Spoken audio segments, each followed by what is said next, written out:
Ah, sí. Allá. Estamos de regreso en el programa. Mi invitado es Pablo Valdivia. Pablo Valdivia es un personaje interesante. Él organiza el TED Characato. ¿Cómo es? TEDx Characato. Characato, así es. El formato es una licencia de la famosa conferencia TED. Tecnología, entretenimiento. Pero se llama TEDx, ¿no? TEDx Inbox. TED Inbox es un formato replicable en todas las ciudades del mundo. Perfecto. Son conferencias bastante interesantes donde personajes en un breve tiempo, no mayor a 20 minutos, me parece, exponen cosas muy interesantes. Pero además de eso, es un especialista en lenguaje no verbal. Y esto lo ha enseñado a jueces aquí y en México, por ejemplo, donde él también ha dictado cátedra. Así es que vamos a ver qué nos comunican en sus gestos, en los candidatos, los principales candidatos, porque son más de 20 en un caso y 19 en el otro, así es que no tendríamos que dedicar 5 programas para poder analizar el asunto. Es verdad, es verdad. Pablo, bienvenido. ¿Qué tal, Enrique? ¿Qué tal, amigos de 4TV, de Modo Avión? Pues bueno, tocando un tema muy interesante que todavía es muy poco conocido aquí en el Perú, fíjate, ¿no? El tema de la kinésica, el tema del lenguaje no verbal, el del behavior, ¿no? Y pues bueno, en esta oportunidad trataremos pues de dar algunos alcances y una visión para poder nosotros también interpretar un poco la personalidad a raíz de la morfopsicología del rostro. Aquí no vamos a poderlos tener, pero tú sí los has analizado, los has visto en discursos, los has visto en meetings, a muchos de ellos los has tenido muy cerca, has conversado. Sí, algunos los conozco personalmente, por supuesto. ¿No es cierto? Entonces, ¿qué te parece si empezamos el análisis? Bueno, antes te voy a hacer una pregunta. ¿Nuestros gestos suelen desvirtuar lo que decimos? Claro que sí. Hay un aspecto consciente o inconsciente de nuestro comportamiento. Mira, cuando se habla de la psicología conductual, hablamos también de un buen porcentaje de la comunicación no verbal, que es esa la comunicación gestual, que en nuestras culturas y en las demás, ¿sí?, existe lo que se llama la semiótica, seguramente que tú sabes, ¿no? Nosotros nos movemos con un lenguaje de palabras, pero también de símbolos y de signos, que dicen mucho. Y en culturas de alto contexto como las nuestras, un gesto, una palabra, un ademán puede significar muchas cosas. Claro, en semiótica siempre se analiza el texto y el contexto, ¿no es cierto? O sea, el texto no vale solo, el contexto es importantísimo. Es importante. Alguna vez cuando tocamos este tema en un programa anterior, tú me dijiste, una cosa es que uno meta las manos en los bolsillos, aquí por ejemplo, y otra cosa es que esté afuera donde hace frío, ¿no? Una cosa es que metas las manos a los bolsillos para calentarte las manos, y otra cosa completamente distinta que las tengas en los bolsillos en un debate. Así es, o que estés sudando por efecto del clima, o que estés sudando en un interrogatorio, ¿sí? Entonces, nuestro cuerpo también está, diríamos, sometido a las manifestaciones físico-químicas de nuestro organismo, de las emociones y también, por supuesto, del trabajo del sistema parasimpático y del sistema nervioso central. Esto es muy importante, ¿no? ¿Por qué? Porque, por ejemplo, cuando nosotros estamos presos del estrés o de un estado emocional fuerte, o nos enojamos o nos entristecemos, entramos en pánico y demás. Y en circunstancias determinadas, por ejemplo, cuando no decimos la verdad, también. Entonces hay a veces personas que son mentirosos compulsivos, ¿sí? Los mitómanos, por ejemplo. O hay personas que tienen de pronto los asesinos seriales, ¿no? Recientemente estoy llevando un curso sobre perfilación criminal, ¿no? Cómo es, por ejemplo, que el criminal, no solamente el asesino, sino puede ser el corrupto, el funcionario público, ¿no? Como hemos visto ahora recientemente, ¿no? Porque curiosamente... O el candidato público. O el candidato político, ¿no? O sea, que ya ni siquiera es necesario que analicemos sus rostros, ¿no? Porque basta ver todo lo que estamos viviendo, ¿no? Pero bueno, ok, esto es importante. Hay que tener dos cosas muy importantes para el momento de analizar, aparte del texto y del contexto, el rostro. No se puede hacer un análisis solo de un elemento, por ejemplo, solo de los ojos, solo de las cejas.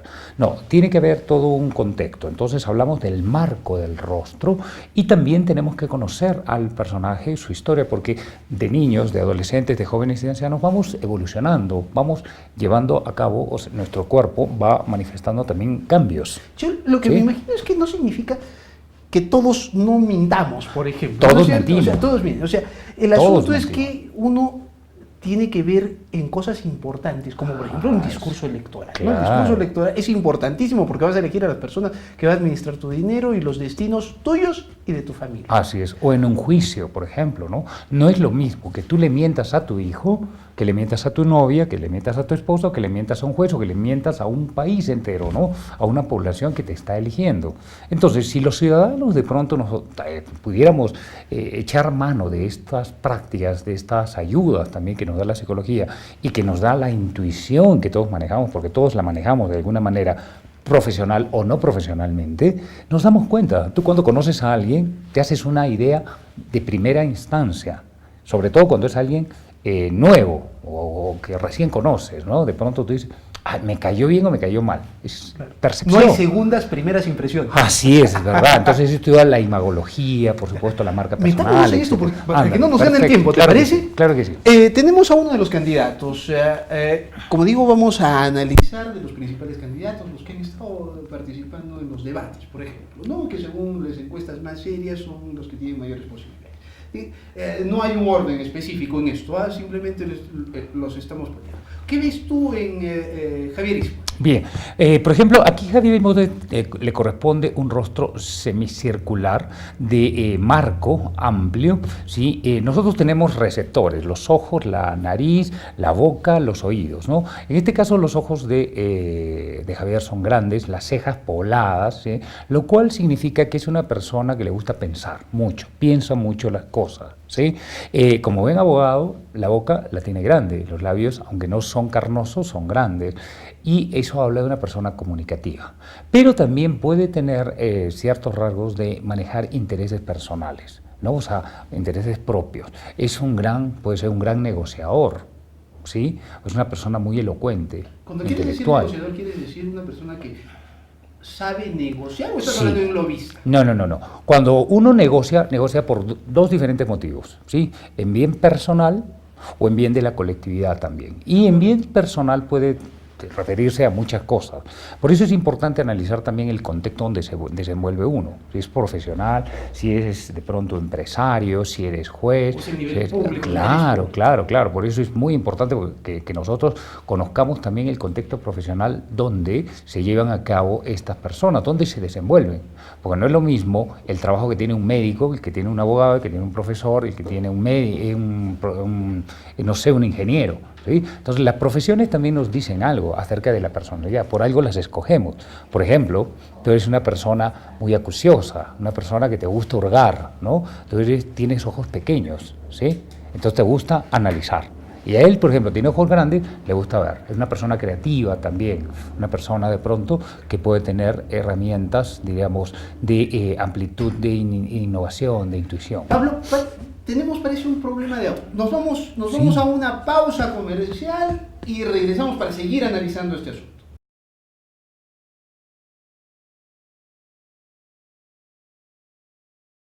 Estamos de regreso en el programa, sigo con Pablo Valdivia. Pablo Valdivia es un especialista en lenguaje no verbal. Así es que vamos a seguir analizando a los candidatos. Vamos a tratar de ir un poco más rápido para tenerlo. Yo no sé si ya lo tenemos la imagen en la cámara. Bueno, a ver si nos acompañan, por favor, con la cámara. La siguiente persona que pretendo analizar es un ex alcalde de Caylloma que quiere ser gobernador regional. Elmer Cáceres Lica. ¿Qué percibes tú en Elmer Cáceres? Mira, hay tres partes en el rostro que hay que analizar de frente y de perfil, ¿sí? La parte superior que abarca de las derechas, las cejas hacia la frente, nos habla de la parte intelectual. A ver si tenemos la imagen, Sí, si podemos tenerla para que poder establecer. Bueno, sigamos conversando. Okay. Mientras. Bueno, y la parte más, diríamos, emocional, la parte emotiva y la parte relacional, diríamos, de interacción con las personas está entre los ojos, la nariz y el arco superior del labio superior, ¿no? Y la parte instintiva, la parte más, digamos, visceral, inclusive sexual, está de la boca, de los labios hacia abajo, la parte del mentón. En el caso, por ejemplo, del señor Llica, tiene un rostro ovalado. En él, por ejemplo, los pómulos son salientes. Es un rasgo también cultural, diríamos, de racial, étnico, ¿no es verdad? Sí, pero la parte, por ejemplo, inferior es mucho más prominente. Es una persona violenta, es una persona que de pronto hay que tener cuidado porque reacciona a la primera. Puede parecer eso, ¿no? Los ojos son pequeños, es una persona acuciosa. Las cejas, por ejemplo, poco pobladas, ¿no? Y la frente muy pequeña. En realidad es una persona que no tiene mucha, diríamos, influencia de carácter intelectual. No es una persona muy buscadora de valores, diríamos, trascendentes, ¿no? Inclusive es una persona, yo podría decir, porque la parte prominente, la parte inferior de la barbilla, nos habla que es una persona materialista, muy pegada a lo material. El querer tener barba y una barba en candado, ¿tiene algo que ver? No, en realidad no, pero sí también reafirma la masculinidad. Es verdad que cuando, por ejemplo, la persona, el hombre en el caso nuestro, ¿no?, nos dejamos la barba, es un símbolo de masculinidad, de afianzar nuestro machismo. Entonces, pues es una persona de pronto también muy machista, ¿no?, que de pronto poco, digamos, abierta a ciertos parámetros de respeto a la orientación sexual, de pronto poco tolerante, ¿no? Eso también puede pasar. Entonces a un autoritarismo, por ejemplo? No, más bien violencia, más bien una persona violenta. ¿A qué te refieres con violencia? ¿Qué significa esto? Por ejemplo, hay personas que de pronto tú las rebates y pierden rápido la calma, se enojan, se molestan, un poco caprichosas, por la nariz pequeña. ¿Sí? Y esas personas son muy cuidadosas, o sea, no les puedes contradecir. ¿Por qué? Porque inmediatamente se sulfuran, se enojan, se molestan y pueden llegar a la violencia física, inclusive. ¿Sí? ¿Inclusive? Sí. Ok, pasemos a otro candidato. Yo no sé si lo tenemos ya allá. Y a ver si me ayudan con esto, por favor, para ir cambiando la pantalla. Si lo tenemos en la imagen, quiero saber quién es el siguiente candidato que vamos a analizar. Claro, lo que estamos haciendo es un análisis más proyectivo, ¿no?, que no es definitivo. Hay que establecer otros parámetros también. Se lee la lectura del cuerpo, también lo que dice, el discurso, lo que ellos manifiestan. Todo esto es un análisis completo. Y hay que hacer un análisis facial también, diríamos, de perfil, que es muy importante. No solamente se puede hacer un análisis de rostro con unos elementos, hay que analizar el todo. Tenemos a Alfredo Segarra. Ya lo tenemos en la imagen. Cuéntame, ¿qué es lo que miras? Ok, bien, con respecto del doctor Alfredo Segarra, si te das cuenta, los ojos son pequeños, también ha sufrido modificaciones de carácter, diríamos, estético, ha tenido cirugías, eso es evidente. El señor también manifiesta mucha superficialidad, es una persona muy superficial, al parecer, en su manera de actuar. ¿La superficialidad se manifiesta en ese afán estético? Sí, porque cuando tú quieres mejorar aspectos de tu vida, lo haces por dos razones, un poco para afianzar tu personalidad o inclusive causar una buena impresión hacia los demás. Esto por vanidad, ¿sí?, de pronto, o porque simplemente pues no estás contento con lo que te tocó en la vida, ¿no? Entonces, lo ideal es que nosotros aceptemos lo que somos. Claro, si hay una situación, una rinoplastia, porque no puedes respirar bien, se justifica una cirugía, ¿no? Pero si yo hago modificaciones, si yo, por ejemplo, me tiño el cabello, me pinto el cabello, me pinto la barba, además, quiero aparentar. Entonces, eso también es un rasgo de nuestra personalidad.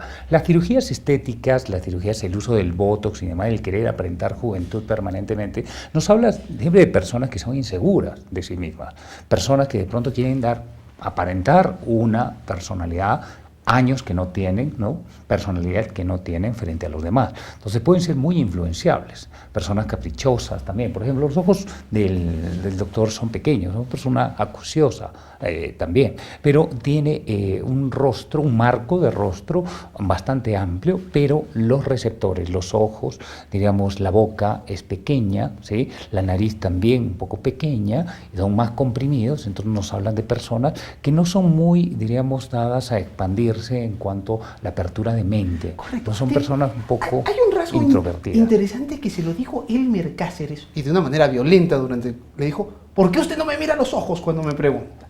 Y Alfredo Segarra, en entrevistas, cuando uno conversa con él, efectivamente no mira a los ojos, o sea, conversa con uno mirando hacia otro lugar. Ya. Eso... Sí, eso es evidentemente un signo, por supuesto, de que ocultamos algo. Normalmente dicen, o se suele decir, que los ojos son un poco como el espejo del alma, ¿no? Por los ojos nosotros aprendemos inclusive a ver si una persona está enferma. La ideología, por ejemplo, estudia la visión, ¿no? La clave ocular, inclusive cuando tú sufres un traumatismo encefalocraneano, ¿qué es lo que hace el médico? Lo primero es ver, te deja si las pupilas están dilatadas o no, si has consumido estupefacientes, drogas o estás bajo los efectos de algún trauma, shock. Es muy importante. Cuando no te mira una persona, sobre todo entre los hombres, que nos miramos fijamente, quiere decir que no hay sinceridad. Ahora, ¿sí? No hay sinceridad. No se es completamente sincero. O sea, no se es completamente sincero, es decir, que es una persona que miente mucho. Que puede estar mintiendo y ocultando algo. No quiere ser confrontada. Entonces, cuando yo no quiero ser confrontado, es porque de pronto tengo algo que ocultar, ¿no? Porque me saben, me conocen algo, entonces yo desvío la mirada. Ahora, ¿sí? ¿por eso se le puede llamar a una persona mentirosa o depende mucho de otras cosas? Depende de otros aspectos, ¿no? Por ejemplo, el discurso también, la gestualidad, la entrevista es muy importante. Hay técnicas de entrevista también cuando se va a buscar la verdad. Una cosa no nos determina, es verdad, es verdad. Por eso hay que analizar, en morfología del rostro se analiza tanto de frente como de perfil, la proyección, la parte superior, la parte media, la parte inferior, los rasgos también, las cejas, ¿Y te has equivocado alguna vez en eso? Sí, por eso todo esto es proyectivo, si es bien cierto. O sea, hay que decírselo. Pero si tú lo ves, en la mayoría de los casos, cuando se hace un análisis morfopsicológico, tú dices, wow, es verdad. Hoy en la mañana teníamos un programa también, analizamos algo de esto, ¿no? Y yo decía, sí, efectivamente, un 80% de todo esto es verdad. Tenemos ahora a Gustavo Rondón. Ya, ¿Qué ves en Gustavo Rondón? Por ejemplo, el señor Rondón casi siempre está sonriendo. Es una persona amable, de trato amable. Parece que es una persona de trato amable. Es una persona intelectual, es médico, ¿sí? Boca grande, hablador, ha sido congresista, ¿sí? Muy relacionista público, ¿no? Pero de pronto muy poco práctico. No tiene un pensamiento práctico, tiene un pensamiento más abstracto. ¿Por qué? Esto se percibe también por la forma un poco del rostro redondo. Es una persona creativa. Los rostros circulares nos hablan de personas bonachonas, o personas creativas. Los rostros más enjutos, más rectangulares, nos hablan de personas más centradas, más, digamos, cerradas de mente. Entonces, en este caso, el doctor es una persona que... ¿Trabaja en equipo? O sea, ¿podría trabajar en equipo? ¿A eso te refieres? Sí. También puede serlo, pero eso depende de muchos factores, sobre todo el interés. ¿Por qué? Porque yo puedo trabajar con equipo con la gente que piensa igual que yo. Correcto. Pero con la gente que piensa diferente, a lo mejor no. ¿Sí? Entonces hay que tratar de entender también el contexto donde se lleva a cabo la profesión. El médico, por ejemplo, tiene que estar sujeto a presión, ¿no? Por la salud, por las indicaciones médicas, por las operaciones a las que él mismo somete, ¿no? A sus pacientes y demás. Entonces nos habla también de que hay un trato humanitario. En el caso del rostro del señor Aguinaga, pues es un rostro amable. La gente puede elegir por eso, me gusta porque sonríe. De Rondón. Mira, tendríamos que seguir con los otros candidatos, pero nos gana el tiempo. Yo no sé si... Son demasiados. ¿Tú tienes tiempo para venir mañana? Porque me doy una vueltita a esta hora también para que podamos analizar. A mí me encantaría para que terminemos. Debimos analizarlo, no nos alcanza. Mañana tendremos un par de bloques para analizar a los candidatos a la municipalidad. Perfecto. Y ahí les dejamos como tarea que estudien un poquito de morfopsicología del rostro. Pablo Valdivia, un especialista en lenguaje no gestual. Yo estoy tratando de simplificar el asunto. El término es exactamente... Morfopsicología del rostro. Morfopsicología del rostro. Bueno. La forma y la psicología, cómo se relacionan con la personalidad. Gracias por habernos acompañado. Mañana voy a estar con él también para analizar a los candidatos a la municipalidad. Gracias por habernos acompañado. Nos reencontramos mañana en Nuevo.